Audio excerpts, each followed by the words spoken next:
Aiko Climaco ay pinanganak noong Agosto 6, 1989. Siya ay nasa 34 na taong gulang na sa kasalukuyan. Siya ay isa ring artista at modelo sa ating bansa. Kilala rin siya bilang miyembro ng ESF Dancers ng Wawawi. Miyembro din siya ng Banana Split at nakasama ang mga dating miyembro ng Sex Bomb na sina Sunshine Garcia at Jeff Gaitan na tampok sa FHM Magazine noong January 2014 issue nito. Isa rin siyang volleyball superstar. Kasama ni Aiko ang aktres na si Myrtle Sarosa sa Star Magic Angels. Isa rin siya sa mga nagmamay-ari ng Snowy Skin. Kasama sina Deji Chacha at Sunshine Garcia.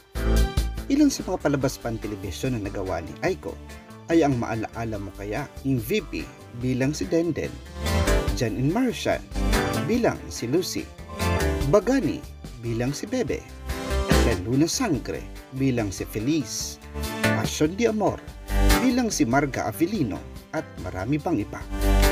Dahil sa kanyang ganda at kaseksihan, nakasali rin siya sa FHM 160th Woman in the Philippines.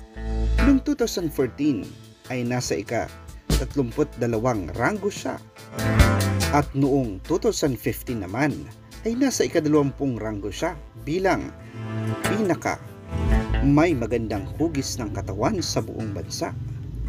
Sa mga nakaraang taon ay tila naglaho bigla si Aiko kaya't marami sa kanyang mga taga-suporta ang naghahanap ngayon sa aktres. Si Aiko ay biniyayaan ng anak na babae. Ito ay si Martina. Napaka-cute at napakabibong bata ni Martina. Talagang mommy goal ang palaging isinaalang-alang ng aktres sa pag-aasikaso sa kanyang anak na babae, lalo na sa mga school activities nito. Palaging nakakasama ni Aiko ang kanyang anak na si Martina sa lahat halos ng school activities nito. Lubhang napaka-pribado naman ng relasyon ni Aiko sa lalaking kanyang minahal. Halos hindi alam ng publiko kung sino ang ama ni Martina.